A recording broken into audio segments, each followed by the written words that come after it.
the Football Pod on Off the Ball in partnership with AIB, proud sponsors of the Football, Hurling and Camogie All-Ireland Club Championships. Hashtag the toughest. Hello there, and you're very welcome along to the Football Pod. It is January 13th, 2025, and the pod is back. Paddy Andrews, James O'Donoghue, you're both very welcome. How are we keeping, Paddy? You have a little coffee there? How's it going? Yeah, keep me ticking over. Happy New Year, lads. It's great, isn't it? Is today the grimmest day of the year? Is that what they say? The second or the third Monday of January? No, Is it's it? 20. Is Yeah, it? it might be a bit later on. I don't feel too bad today. I'm alright today, though, yeah. He's doing dry January. I have so far. But You wouldn't last a month. You don't have a month in you. I do. No, I do. But I've been swayed because one of the lads is leaving his job on Friday. So I have His job? He got a new job. He got a new job. So He's having not a leaving the country, like. Yeah, but you have to celebrate it with a couple of. Do you? We're going off to Guinea-Gula. Oh, where's that? That sounds like an island in, around Sounds like a long way away. American Samoa or something like that, out by Fiji. Ambrose Donovan's club. Lovely. So we're going to have a few pints. So not major, but a few Guinness. 25 Guinness will be had on Friday. To celebrate the young Philip moving fucking job. That is, you haven't had your arm twisted for that. That's weird. Are you on the dry January, Paddy? I have a child now. I'm on dry life. There's no crack anymore to be had. That's an Irish coffee you have there. Yeah, I'm in the office. Keep you going. It's dragging me through. I haven't slept since New Year's. What about you, fair. Tom? No, I'll be dry. What about me? I'm not envisaging any weekend excursions over the next couple of weeks, so I may end up in it. But we were in West Cork for the first couple of days of the year, so I seen that. I had a couple of Tourism Ireland. It looked pretty nice. It was beautiful. It really was. Yeah. So I had Where'd a you pint stay? or two, but nothing hectic. Castletown Bear, right down on the Bear Peninsula. So it was lovely. Nice couple of days away. Was it a gig? Did you were you advertising something or anything? No. I don't do that. No, That's a lie. TikTok. That's a lie. That is a lie. You do that. You do that. No. And if I did, I would say hashtag ad, hashtag spawn. Fair. You have sold We'll get back to your that. soul, Tom. I'll tell you what, lads. It's both have. These are creeps, both of There was no selling needed on Saturday for football. It was sensational in Newbridge, in Conlets Park. It was the first game of the year that I got out to. I was delighted to have made it there because it was a joy to watch. What was it like watching at home? Pleasantly surprised. Jimmy, you had a bit more skin in the game. You obviously know a lot of the guys, but considering it's like the second weekend of January, it was a great game, very exciting. Second game up in Breffley Park, we wasn't as didn't hit the heights, but we always say club games go down to the last 2 minutes, just switch on when the clock is on 55 And county games. And county games, but no, I thought it was a really good game. To talk to us, just because I'll be dropping over here in the next couple of weeks. What's the new Newbridge like? It looks like a great gig. Nice. Yeah, lovely. Paddy, we were there at the last game or one of the last games of the old Newbridge. When they bet the Dubs. Yeah, when they bet the Dubs. We definitely got to see it towards the end. And we'd all played there. You played there, Tommy, had you? I hadn't played there, no. Jimmy, you had you? The pitch was beautiful. I really liked it. The pitch was never an nice issue and there. Shut up, Jimmy. You didn't like Newbridge, I loved it. Honestly. Huh? No. Just honestly, perfect. Lovely surface. 2 scoring goals. It needed a lick of paint. Tight field. Well, I know, but sure, when you're playing, you're not exactly up in the stand going, Jesus, this looks a bit run down. All you care about is the a couple of times I was up in the stand watching, but it was always a great atmosphere there. There was. It's right in the middle of the town. Very good. Nightmare for traffic and parking. Absolutely shambolic dressing rooms. Trying to get changed. We played a couple of minor and under 21 championship games there. But it was a very atmospheric ground. But it needed a bit of work, and it looks like they've done a really good job. It's gorgeous.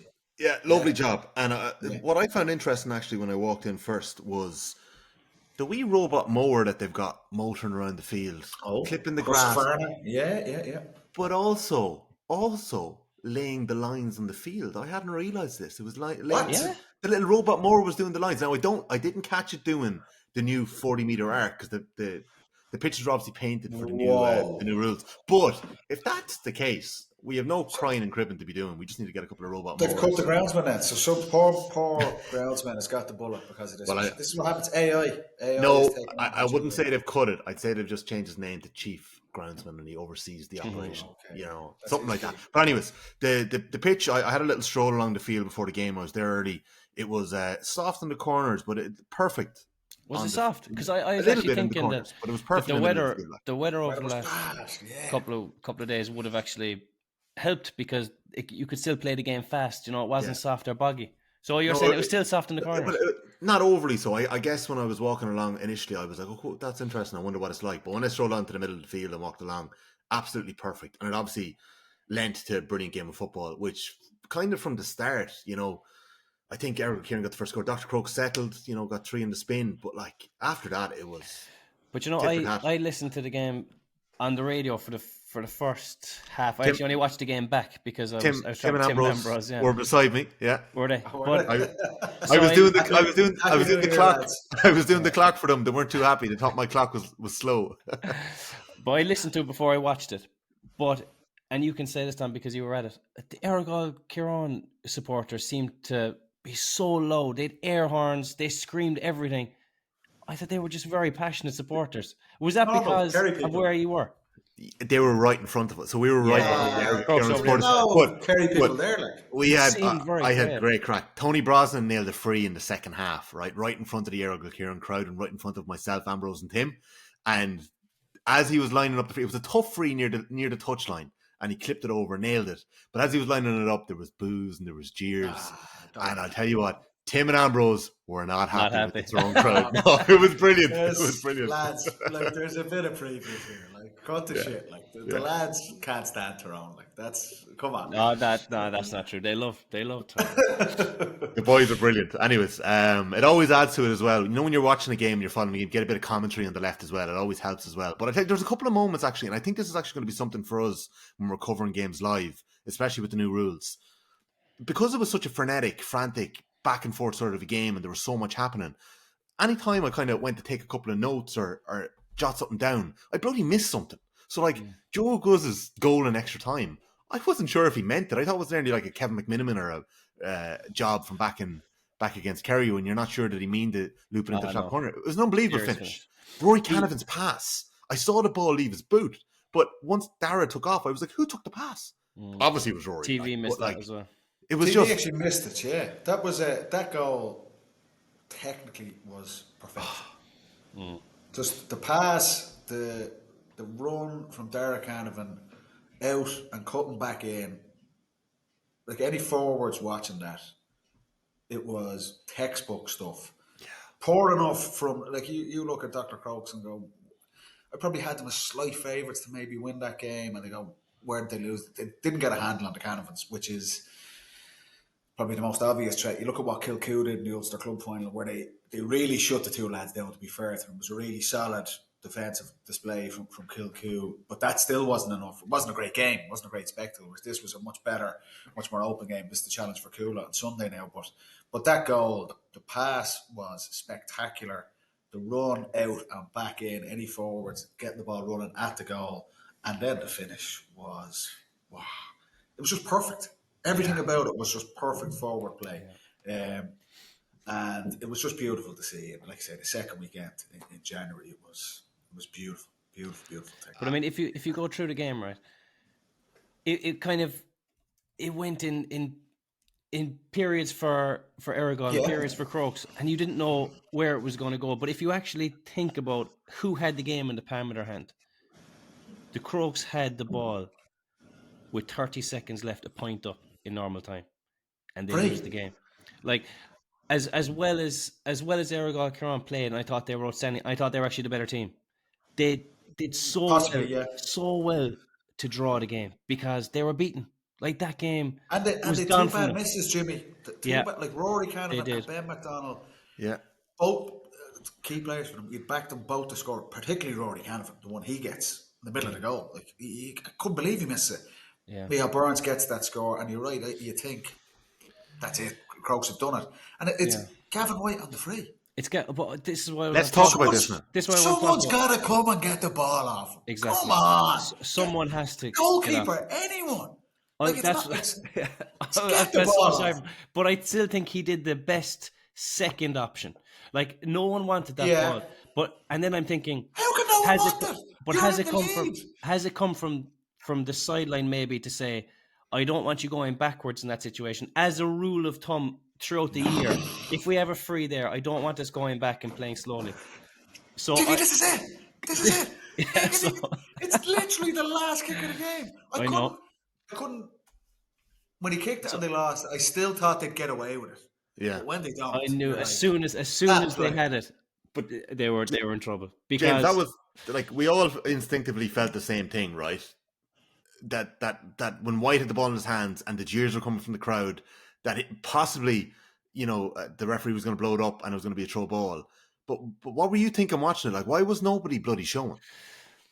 I think that everyone was wrecked and everyone was nervy, and it was like, get the ball up the other end of the field and we'll defend what we have to defend. But then it didn't pan out that way. I think Crokes had too many bodies forward when they did kick it long, and when they lost it, there was space there. And in fairness to Paddy Hart, he creates a score. Brilliant. And they get a great equaliser. But I mean, if you're sitting in the pub as a Crokes player after the game, and you're thinking, how do we lose that? It just came down to a simple play, because fellas just didn't look for that specific pass and didn't take the risk, and they went a bit cautious with it. The casual observer will blame Gavin White there. No, I don't blame Gavin White at all, because I still think he did the next best thing. No one came to him, so he put it long and high, and he gave them a chance to win it. Yeah, and he put enough distance between the ball and the goal. It wasn't a lump. Like, it was a kind of a glided outside. And I mean, I remember you're talking the adrenaline going through your body there. You're 30 seconds away from getting back to an All-Ireland final with your club. You're like, we'll defend anything here.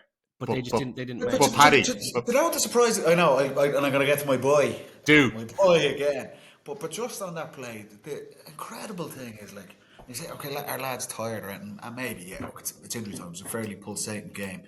It's January, all that stuff. But you're a point up. You shouldn't be afraid to get the ball. If you're a point down, maybe you're thinking you go into your shell a bit. Or if it's level, you go, I don't want this ball. I'm going to make it. That shouldn't be the case, but that is the reality. Some players might get that in their head. But you're a point up. You're in the driving seat. You keep that ball for 30 seconds. That's it.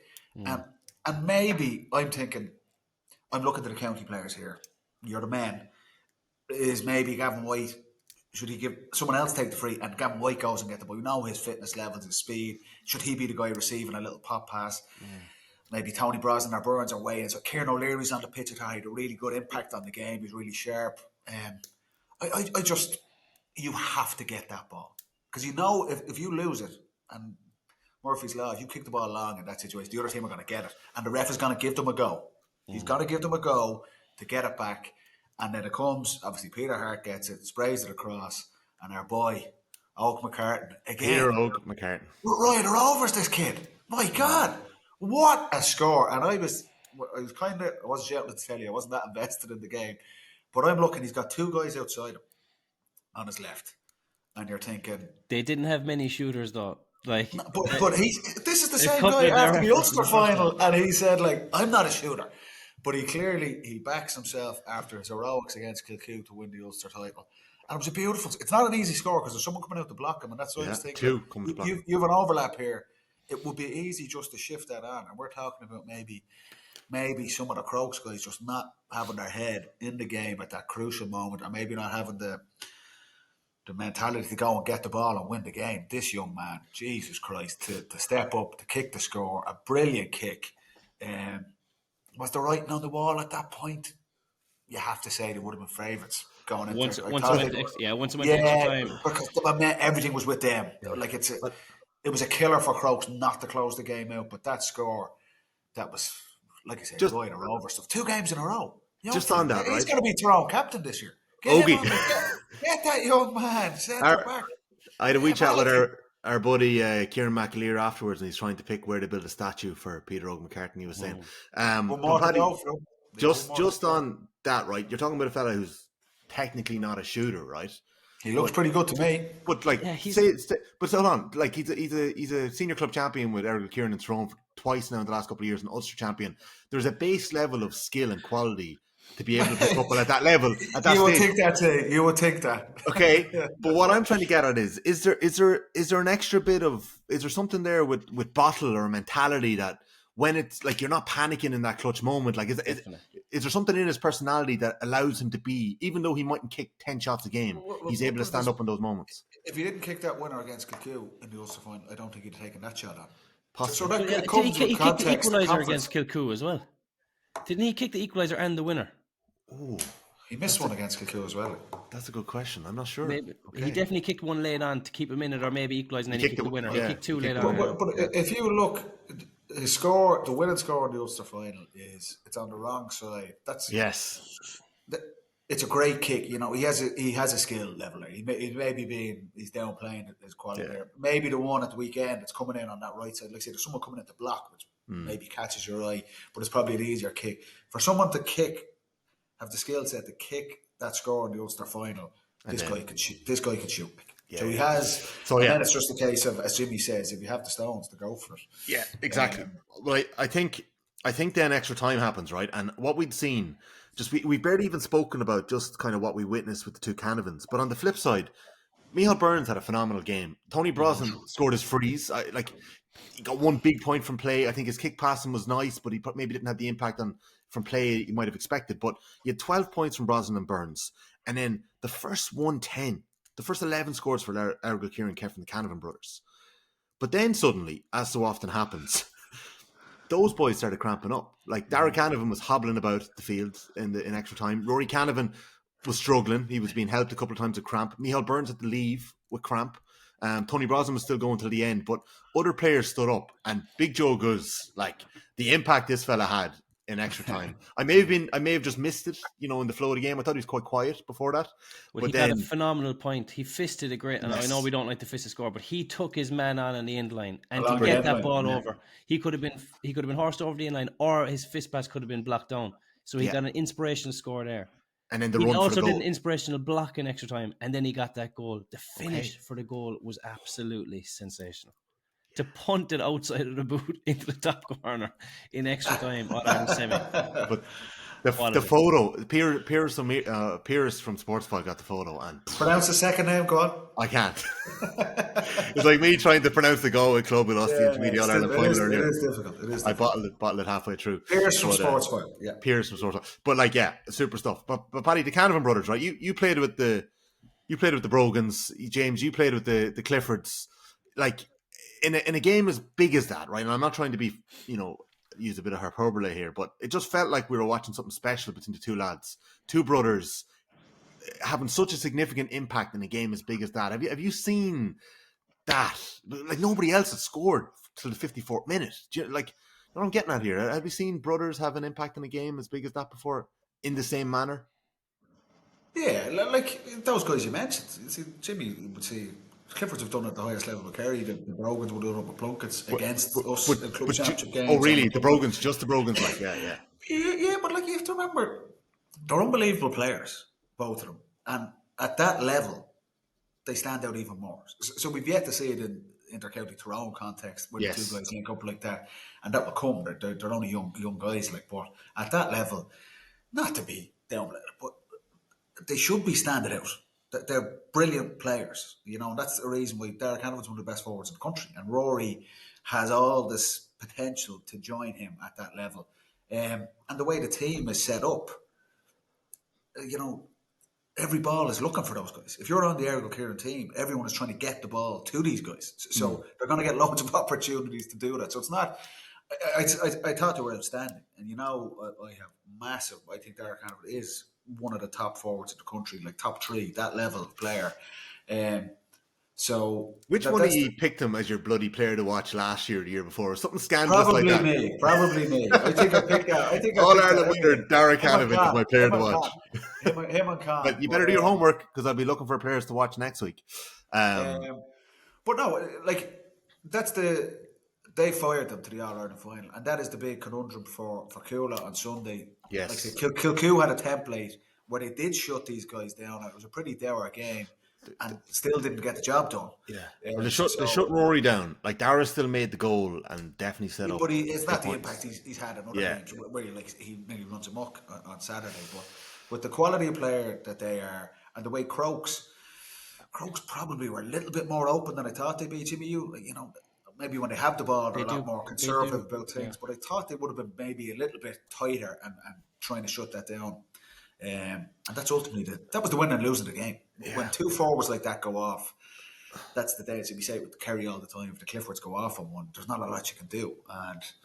And that's when you have players of that quality and you're on the Errigal Ciaran team. Why wouldn't you try and get the ball through literally on every single? Even Paddy Hart, who's been at the top of the game for over a decade, he's looking for. Joe Agu's been playing with Tyrone for years. It's like, how do I get the ball to these two guys? Because they're special players. And we'll see how they get on. Crokes do play on the front foot. They play open. But I suppose what they rely on is to not make too many mistakes, so they're never that wide open. Yeah. But whenever Errigal Ciaran came at Crokes, what they did was they got into a certain area of the field, maybe top of the, and it could have been out wide, and you had the Canavan sprinting off at angles just to get the last bit of the attack, just to get that shot off. They were so sharp. That's like his first point, yeah. They were going at such speed that all they needed was to do half a dummy, and they'd either be fouled or someone would go for a block and they'd get the space. I think they were so clever. The two Canavans, honestly, I thought they were sensational. But the movement is Rory, very, very, very good. It is. It's so sharp. But the chemistry between all of them, that's the thing about brothers playing. It's like the chemistry is unmatched. There's no way anyone can have the same chemistry as two brothers that are also playing in a county team up front for a club team. It's like a cheat code. But Rory didn't touch the ball for 11 and a half minutes. His first touch was an outrageous score from the side of his right leg. Do you remember? Yeah, his first, unbelievable. He opened the hips. Yeah. So that's another great trait of a forward is you're not touching the ball that often. You're not involved in the game. You're patient. You're not in your own head thinking I'm not in this game. And then you get it. You pull the trigger over the bar, bang. And for young players, and that's an impressive thing for someone at his age. It looks like in a club setting, that's probably easier to do because he could have an absolute howler. He ain't coming off. Yeah. You know what I mean? Like he's the man. That might be different if he's playing with Tyrone. And whether you like it or not, they're Canavans. When they're playing for Tyrone, everyone's looking at them because of their dad's one of the best players of all time. So does he still have that mentality in the club scene if he goes 20 minutes in the first round of the Ulster Championship? But what we've seen at the weekend, I agree with Jimmy, that is, you can try and force things rather than just calm. And for a guy at his age, they've got all this. They're building a serious CV, and Rory to try and match what Dara's doing. And Sunday could be the hardest one they'll ever win if they go and do this against Cuala at the weekend. And that's the thing. And that's the position they've put themselves in. And it's brilliant to see. And I thought, for what was a brilliant game, they were a little bit of stardust in it as well. Yeah, no, it was brilliant. But both teams as well. Both teams, I thought, played really attractive football. Like the amount of times the ball was kicked into the forward line, people off. I think that maybe Errigal Ciaran were a bit better at it, at getting fellas off for the final kick, mainly the Canavans. But both sides really did kick the ball in and try and get runners off. I thought there was a very, very attractive game of football to watch. And what about regret, James? Because like Dr. Crokes have been here before. You know, they lost after a replay across in 2007. Pat Shea was manager then. I think his second stint, it ended with a defeat to Corofin in the All-Ireland Club Series, but they had won in 2017.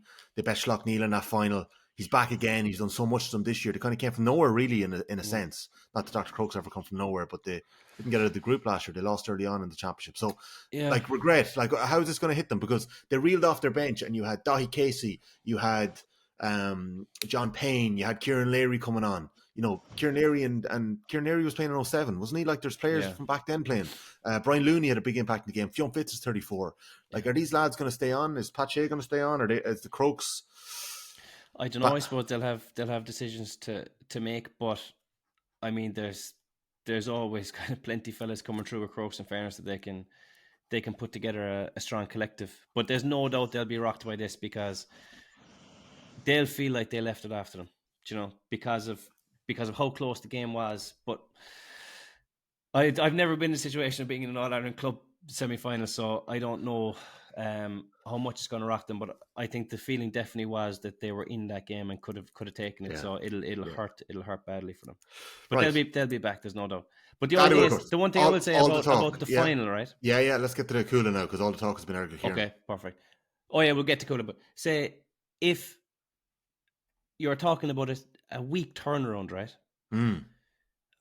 I think the Cuala can really narrow their preparation down. And you know what I'm going to say? What they have to do is take out the Canavans. Like, I mean, it's the one every thing. team is trying to do that. I don't think Crokes went out to stop them though. I think Crokes went out to play their own game. But if you think of Cuala's defensive strategy, they don't need to stop shots from the sides. They don't need to clog up the D. They need to absolutely nail down Dara, most importantly. However many men it takes to nail him down. I think in terms of a week's preparation, I know, but in terms of a week's preparation, I think it's almost the easiest prep. They don't have to stop the whole team. They don't have to stop wing backs breaking and getting goal chances. They have to stop the Canavans getting shots off because I don't think the Errigal Ciaran have that many shooters outside of them.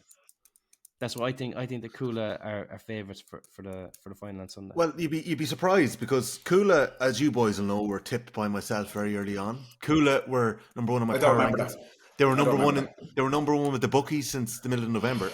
Errigal Ciaran are now slight favourites going into the weekend. So whether they've been swayed, what's the spread? By how much? Point? Oh yeah, it's nothing. It's absolutely nothing. It's nothing. So Paddy, you watched Cuala Clare Strand Hill, the second game of the weekend. It was in Breffni Park. A slightly different pace of football. You'd say if anyone was watching the first game and said we don't need new rules, would they have said it in the second game? No, I don't think it was that. I just thought Cuala were comfortable through the whole. Bar that kind of 10-minute period in the second half, Strand Hill rattled off 5 points on the spin. And Cuala have had this in a couple of games. It's not the Leinster final, but they look to be cruising, and they just seem to maybe switch off a little bit, and they now, to be fair, they wrestle back momentum. Khan gets a brilliant score and wins a kick out. When you have someone of that quality in the team, you can do that. But bar that 10-minute period for Strand, Cuala were just a far better team, and they're.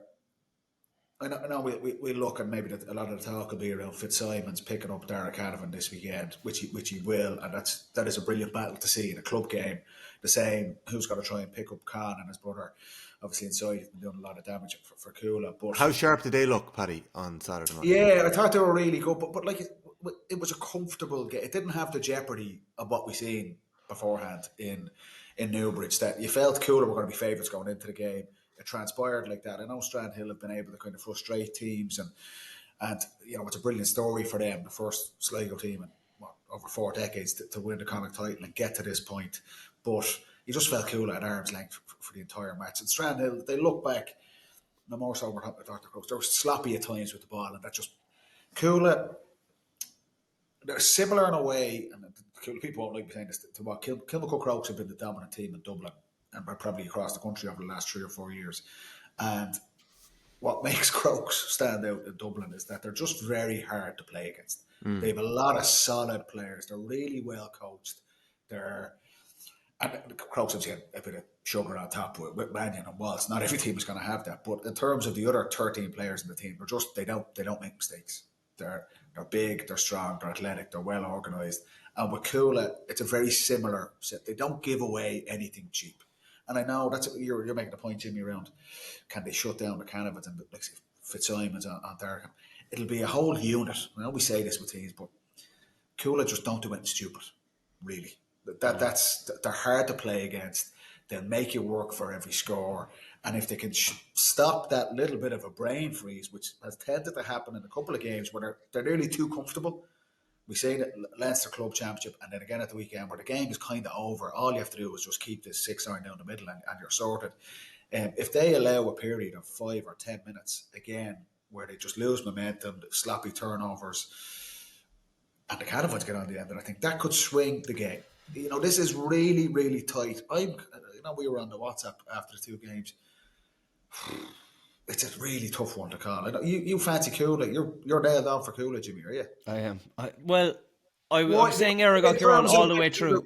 The recovery or just general team on team, Cuala, you just have. I think there's more stronger scores. I think there's more scores in Cuala around the field. Like I always say this. I add up scores on paper. It's the only way you look at the game, Jimmy. It is, and I think that if they can nail down one of the Canavans, preferably Dara from a Cuala point of view, I don't see Errigal being able to chip in from around the field. Like there was a couple of chances they had against Crokes where maybe some of the wing players had shots from in front of the goals and they didn't look as comfortable. They wanted to dish it to one of the Canavan. So I think that if Cuala just concentrate on that defensively and perform up front, I think that they will have enough. That said, these games are impossible to call. I hear you, but this is the type of game that Peter Hart, for me, has been very quiet. A player his quality, maybe being Hart under the radar because like the Canavans are taking a lot of the limelight. But this is the type of game Peter Hart could be phenomenal in. You'd have to imagine maybe Paddy or Byrne is going to be on Joe O'Goose. That's the big battle in midfield. There's a lot of, particularly now with Dublin and the inter-county team. Dublin are well matched. So Paddy, you would have to imagine, is probably going to get a goal for Dublin in the National League. This is a big test for him. O'Goose has been around the block. That's probably a matchup. The Canavan, Dara Canavan, Mike Fitzsimons, the whole country's going to be looking at that one. That's a big ask for Fitzy. I love him. But they won't leave that one-on-one, Paddy. Like they won't. That's what I mean. I think Cuala are smarter than just leaving that. Yeah, there might be times they're isolated and there's no one better than Fitzy. You'll back him to make a fist of it. But it's the type of game where Peter Hart, he's crafty. He's fucking crafty. He can just hover around the edges and all of a sudden he's popping balls in. He might 2 or 3 points himself. And the other side, if you're looking, no more so we're saying from Cuala's perspective, if you're Errigal Ciaran, who's dealing with Con? It's probably just glimpses. Yeah. He's not shooting the lights out, but there was a couple of plays on Saturday just when it needed to happen. He gets a brilliant score as well in the final quarter. Gets it on the halfway line again, like right around. Unbelievable. Runs the pitch and clips it off on his left foot. He's the type of guy he could go out. He could go bananas on Sunday as well. So I think it's a brilliant final. Brilliant final. It is tough to call. Like the journey Errigal Ciaran have been on as well. Every game has been so tight. They're hardy. They are hardy and they know how to dig it out. They have guts and determination. That's why I'm going to find it so hard to call. But I think that Cuala might just be the pointer. Is this like 58 minutes on the clock? It's got to be in the balance. I think so. It kind of has been with both of them. Like as James mentioned, 4 of Errigal Ciaran's wins have been by a point. They've had one after extra time, one a replay. Cuala, as you mentioned, Paddy, have this habit of letting teams back into it when they build up a bit of a lead. I think they both have strengths. They both have clear weaknesses as well. Like Cormac Quinn did a great job on Tony Brosnan, I thought, at the weekend. He'll probably take Con, the Tyrone cornerback. Yeah. But like that's a different prospect, I think, facing Con in Croke Park. Like Con in Croke Park last February scored a hat-trick against Kerry. He was brilliant. He was absolutely Croker suits Con and Dara Canavan. Yeah, it's the two absolutely made for both of them. Yeah, it's going to be class. This is like Kerry Galway, a couple of Shane Walsh, David Clifford types. Yeah, we could get that. It could be one for the ages. Weather looks reasonable for the weekend. I think it's a great fight. It's a novelty final to new clubs, basically. Yes. Cuala had success with the hurling a couple of years ago. What a story it would be for them to, coming from Dalkey, not a hotbed of GAA 20 years ago, to potentially have won, backing up the 2 hurling titles with a football title, and Errigal Ciaran have never done it with their shot at doing it. So I think it's a brilliant final. I know I was we were on the WhatsApp, I was him, maybe Errigal Ciaran, maybe slight favourites. You're both going Cuala, is that what I'm hearing? Maybe, yeah. You're hopping on I'd like Cuala to win. The Dalkey Dart. I've been on it since November. I'm to do this, but I'd love Cuala to win. I've loved Errigal Ciaran's story, and the Canavans are one of my favourite players. But like for Cuala, what it would mean for them to win, but again, the two boys like Fitzy, what? Talk about topping off a fucking career as well. This could be, and I don't know this, absolutely do not know this. This could be Fitzy's last time we see him. You heard it here first, boys. But what you know about I I don't know. I Wow. definitely don't know. But it could be. Do you know what I mean? Like, what a story for him. Go out at the Yeah. You top. know, for That'd be Con, unbelievable. the star of the hurling team. You know, he was the main man for the hurlers, winning 2 hurling titles and potentially a couple of years later winning the football title. So there's so much around this game. Look, it's the All-Ireland Club Final. It's the biggest game of the club season. And I think it's just set up for, I think it's going to be a brilliant day, I have to say. What about Maybe cooler, maybe just cooler, yeah.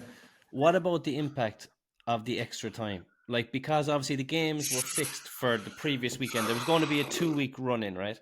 It's down to 1 week. Errigal Ciaran have gone to the well. I mean, like, God, they've dug every last ounce out of themselves. They were limping off the pitch. There was cramp going everywhere. I don't know did Cuala get into top gear the weekend. No, didn't. Like, I think they have an extra bit of gas. Like, that could also be a bit of a factor going into Croke Park. There's no hiding. That pitch plays so open, especially in a club game. It's going to take a lot of energy, a lot of fitness, and a lot of big recovery. Do you think that could swing it? Genuinely? Well, I mean, it's another 1%.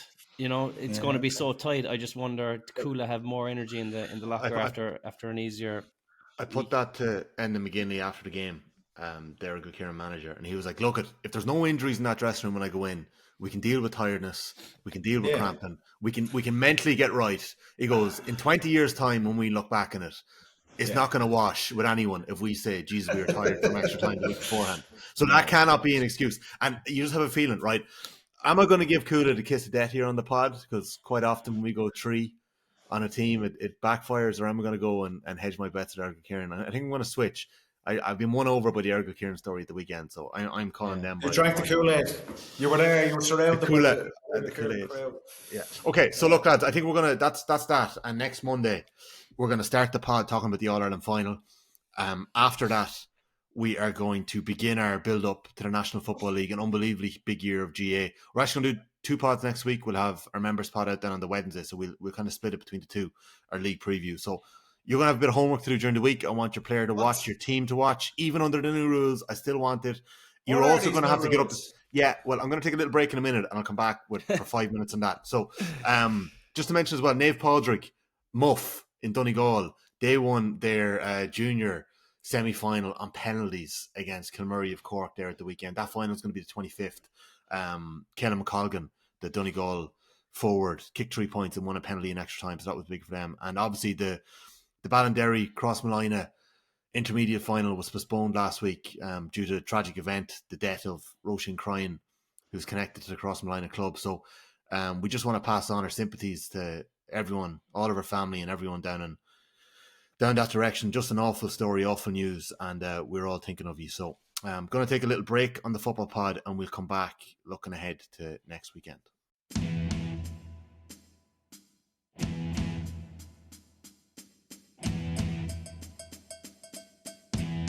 All right, you are very welcome back to the football pod. It's brought to you with thanks to AIB, proud sponsors of the senior football, hurling, camogie, and ladies football club championships. Actually, all the club championships, not just the senior, the intermediate, and junior. Everything. Is there they don't sponsor? Oh, it's well, they sponsor the pod too, so that's of utmost importance. So check out hashtag the toughest for more if you've got that.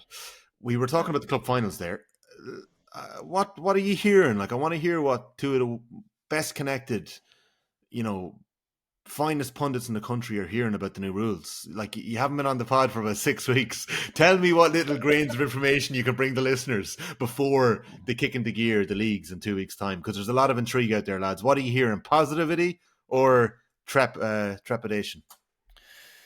From a player's point of view, I think it's positivity. First of all, the kick-out.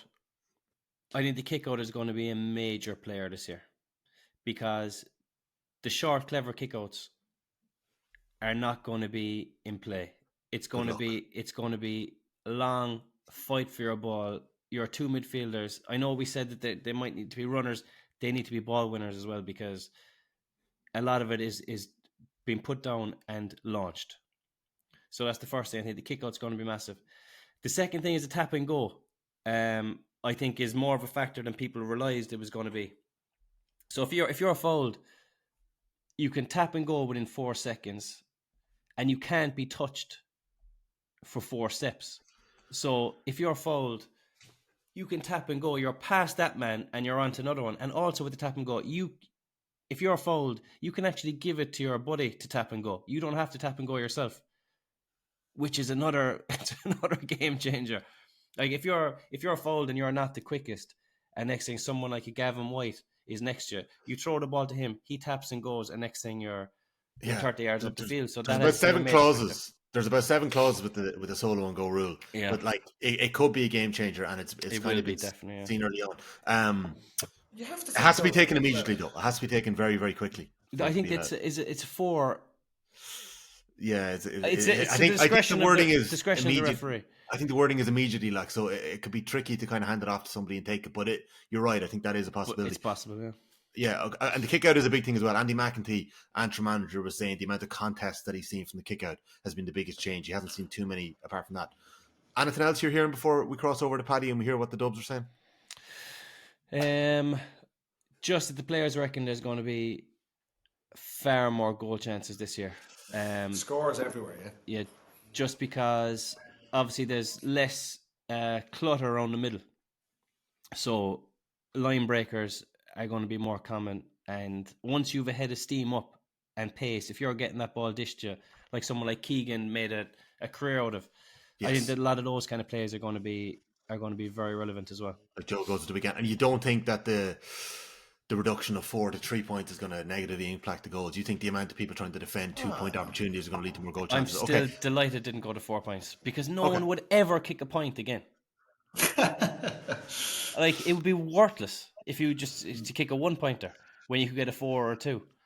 So I'm glad they didn't do that, but we'll see. Paddy, let's hear you. What are you feeling? It's just they're drastic changes, lads. You know, and you have to. Normally, we look at the National League and we're trying to preview what's going to happen in the summer and where teams are at, who's moving well, what new players are coming in, what managers are doing style-wise. This is so different to what teams have been used to, what players have been used to, what coaches have been used to. I think the National League, as brilliant as a competition as it is, it's nearly irrelevant who wins it this year. I think every single team, and I know there's so many challenge games going on behind closed doors as players try to get a handle on this. We're hardly scratching the surface, the chat we're having here about it. Like those, there's the rule changes, but what's the context around it? We said there's 7 or 8 different points under each rule. Coaches, we all heard the story of Michael Murphy playing a goal, this type of thing. Coaches are going to pull it out. How do we now take advantage of these rules? Because that's as a coach, you're going, how do we possibly tweak any sort of advantage out of this for ourselves? And I think what we're going to see in 2 weeks' time, I can't wait to see this in action. But it's very hard. Traditionally, when we review the National League, we're saying, this team is struggling or they're not at it. You just don't know what teams are at. I just can't wait to see it. Yeah. I'm sure there's things that coaches and the innovation going on within the squads are thinking about that no one else has even thought of or thinking about. That's the exciting thing. The universal thing from anyone they're talking to is, as James has said, scores. And that's fundamentally why was this change brought in, because the game was becoming more and more dour, more and more one-dimensional. We are going to see massive scores. By all accounts, challenge games are finishing like hurling matches. And that's, I'm saying hurling is the best sport in the world. That's what we keep hearing. And there's some brilliant games. I think you're going to see a lot of that over the first 2 or 3 weekends of the National League. And I'm just excited to see it. And you mentioned the different style of player that this may suit. Speed has just become more and more prevalent and more important. But under this circumstances, what Andy McEntee said there, we're talking about Paddy Crawford-Byrne. Maybe it's been around the Dublin squad. Maybe wasn't as suited to the way Dublin play. But now, every single kickout's coming out the middle of the pitch. You need a guy who's big and strong and can win kickouts. It might suit someone like him. I'm thinking, particularly from the inside forward point of view, and I know we spoke to Conor McManus on this before Christmas on the show, is for the last 10 years being a nearly loop forward, coming around in the loop has been, every team needs to have someone like that. You may not necessarily need to be, unbelievable at winning your own ball and sprinting out and beating a man in a sprint and like Derek Canavan style, Damien Comer winning the ball, taking it on. That seems to be, as far as I can see, that's one of the most crucial traits of this. If you're playing inside, that you're going to have 3-on-3 balls are going to be launched in. Does that suit someone like a Rob Finnerty, for example, all-star corner forward, who is brilliant at that kind of just crafty forward play? I'm going to get the ball. He's not someone you see bursting out like a Comer. Does that become less important? Do we start seeing less players of that, skill set? Is it all about like Michael Murphy? Everyone assumes he's going to play inside and be this target man, but then we hear he's playing fucking goal. So I'm just excited to see it because all we've seen on the outside, guys, is those, basically a pub tournament before Christmas. Two nights of football. Whereas I know within counties, within teams, I know Warden Street, Dublin are excited for this, that they feel it might suit. Do they have a team? Did Dublin even have 15? They have. I think they're going to try and get 15 for the Mayo game next week. I'd have missed call off Desi Farrell myself. Just have a look. Is Desi still there? Is he? Because we're like, I think Desi's staying on. I think Desi's there. Yeah, because you're even losing like Mossy Quinn has even left as well. Do you know somebody who's pulling the strings? Jim Ratcliffe, the Irish Jim Ratcliffe. They'll have to give Dublin more money, because they're going to be struggling. I think another payment could just get them the extra few bodies. I think that would be fair, because we've the most players. So if another £1 million from the GA would be nice. But honestly, I think that university there's got to be more scorers. But I'm intrigued to see the type of player that this may suit. Does this open opportunities for big men around midfield? Is it now ball winners inside? Do we lose that kind of jinky, loopy player or not? We just don't know. That's the exciting thing. We always love the National League in this pod. We say it all the time, but I think this year... Do you know who I think will change, Paddy? Do you know what position I think will be affected the most? Is 10 and 12. Because you need to be a big man out there now, because it's going to be all duels. There's going to be big men. It's still athleticism, but there's going to be big men taking. Yeah, there's going to be big men taking you on constantly. So you need to be strong enough to challenge them on the ground. But then the kickouts are going to be landed on top of you constantly as well. Like if you go through Kerry's team on paper over the last couple of years, it's very small side. But losing Burke you feel like would be made for someone like it'd be made for him. I think the Kerry's team could look very different come the summer. They're going to have to get size in there. But the big thing, which was maybe slightly surprising, I know we're chatting to Aidan Falker, and this was again pre-Christmas. They'd only had a couple of a small bit of exposure to this. Every one of them was saying the fitness levels need to increase. I think that's around the middle. And that's like you're thinking every year we're saying how can players get fitter? The training is savage, but every single team is saying this. Guys are out on their feet playing around the middle. Noel McCaffrey, Dr. Noel McCaffrey is the only person I've seen counter that. Yeah, we might come back to that. I actually, his proposal, be interesting to get your take on it. But yeah, everyone's saying it, Paddy, it's been taken as a given that you got to be 10 to 20% fitter. So I don't know. As if you weren't fit beforehand, like. Jesus because the numbers, the high-speed running numbers have gone through. See, that might settle. Desi stopped ringing me there just on that point. Right, okay. Great to be back, lads. Next week, we're into a brave new world of the new rules. I think what we're going to have is, I'll give you your homework after this and you can do your thinking afterwards. I think we're also going to bring back our play of the week. Is that okay if we do? We used to do a score of the week. Let's bring back a play of the week. Whether it be James, you might pick a solo and go. Paddy, you might pick a little 2-pointer. And we're just going to give it to Rory Canavan for this weekend, for that pass, right? Just the pass the cameras missed. The Canavan goal, whole goal. Both, it's a dual effort, technical perfection. Mm-hmm. Do you know what? Did you hear them interviewed after the game as well? I don't know who interviewed him, but Tommy was fucking doing the interview. Was it you that interviewed him? Yeah, I think so. I thought like they were talking to some muppet, like. Yeah, they were talking to some Egypt there after the game. But you said, did you call for it or? Yeah, I asked. Yeah. But that's the thing about the chemistry. There was no call there. It was like a little bit of eyes, and then Rory kind of maybe lifted his eyebrows, and next thing that means that Dara goes backdoor. Like, it's those little things that people don't realize are so important. Did the people's eyebrow. I'd say he said to me, he didn't say what I took from it was what he said. It would have been bad manners if he missed it. I think he said it would have been bad form if he missed it. I think what he was probably worried about was the dinner table with Peter that evening if he had missed that chance after Rory's kick back. It would have been 2 against 1, Hammer and Dara, if he had missed that chance. Did you think he might have, for one split second, that he'd gone too high? That was going to go over the bar. Such a good finish. It was such a good finish. It was beautiful. It was beautiful. Such a good finish. And Shane Murphy as well, quality goalkeeper, just to get by him. Anyways, well, that was a good pod, lads, to be back. Nice to be back with you. And we'll catch up again next Monday. Paddy Andrews. Happy New Year, friends. Happy New Year. James Dunn, Happy New Year. To everyone listening at home, thanks for tuning back in. And we're back with 2 pods next week. We will see you next Monday. See you, boys. See you, folks.